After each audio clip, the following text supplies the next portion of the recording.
All right, today we're jumping into A.R. Barton's Going Places. And this is a story that really gets into that tricky, fragile space between the dreams we have in our heads and the world we actually live in. Have you ever felt kind of stuck between what you want and what you've got? Yeah, I think we've all been there. And that feeling, that's really the heart and soul of this story. We're going to meet a young girl, Sophie, who is living that struggle every single day. So let's get right into it.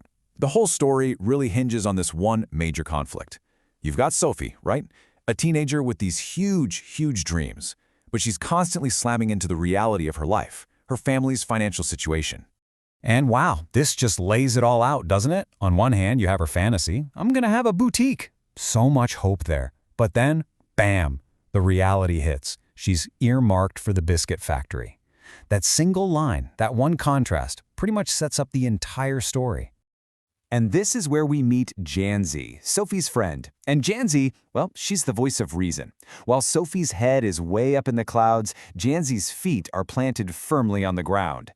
And her little reminder here, takes money, Soph, that's like the story's reality check, constantly popping up to remind Sophie of the things she'd rather forget.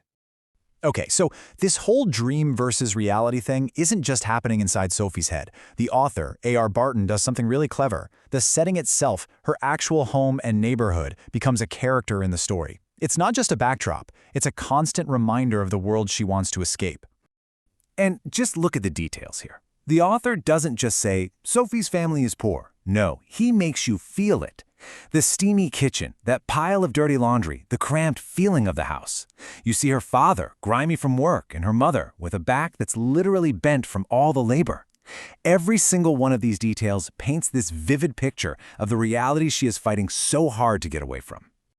So what about the people in her life? Well, the characters around Sophie aren't just random people. They each kind of represent a different force, a different path she could take. It really boils down to this core trio. First, you've got Sophie, our dreamer. For her, fantasy isn't just fun, it's how she copes. Then you have Janzi, the realist, who's always there to reflect what's normal and expected for them. And then there's her brother, Jeff. He's this total mystery. And for Sophie, he's the symbol of everything she wants, freedom, and a peek into a bigger, more exciting world. You know this line, "She was jealous of his silence," says so much. It's not just that he doesn't talk a lot. His silence is like a locked door. Behind it is a whole world she can't access, a life outside their little house. And because he's so secretive, that world seems even more amazing and glamorous to her. Okay, let's switch gears a bit and peek behind the curtain. How does the author actually do all this? The reason this story hits so hard isn't by chance. It's because of some really brilliant writing techniques. So the story has this clear downward slope, almost like a slow-motion fall. It kicks off with a fairly manageable dream, owning a boutique. Then it ramps up into this wild fantasy about a famous football player. Her family, of course, doesn't buy it. Then comes the crash, the big reality check. And it all ends with her quietly going back to her harsh reality. It's a classic journey from big hopes to a tough letdown. To really get what's going on, we have to talk about symbolism. It's a key tool here. It's basically when an object or a person stands for something much bigger, like an idea or a feeling.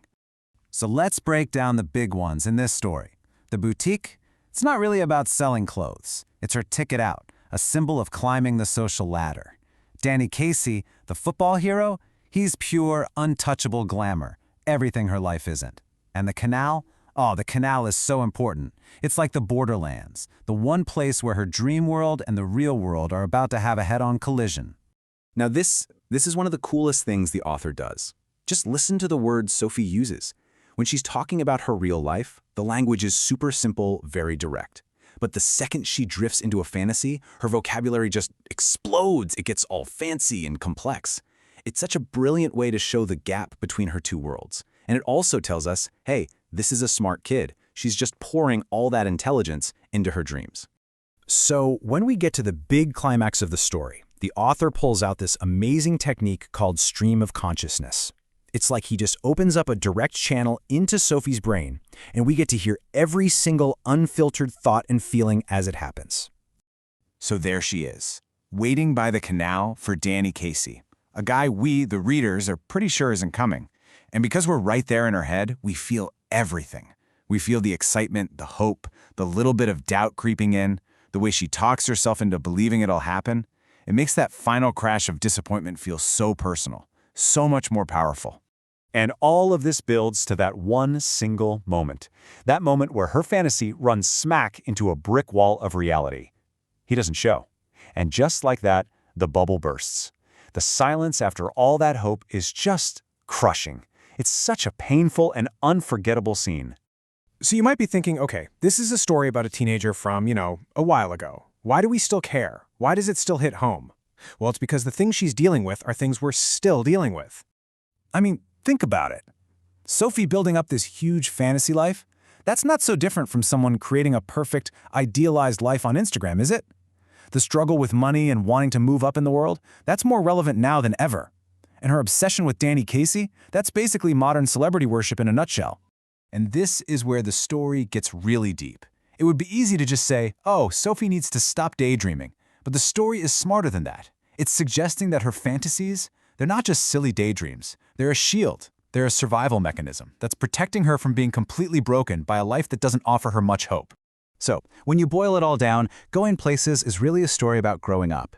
And the lesson isn't just give up on your dreams, but it's also not live completely in a fantasy world. The real challenge, the thing that shows real maturity, is finding that tricky balance between what you hope for and what is. And that really leaves us with a huge question to think about. Not just for Sophie, but for ourselves. Are our dreams a safe place we can go to get through tough times?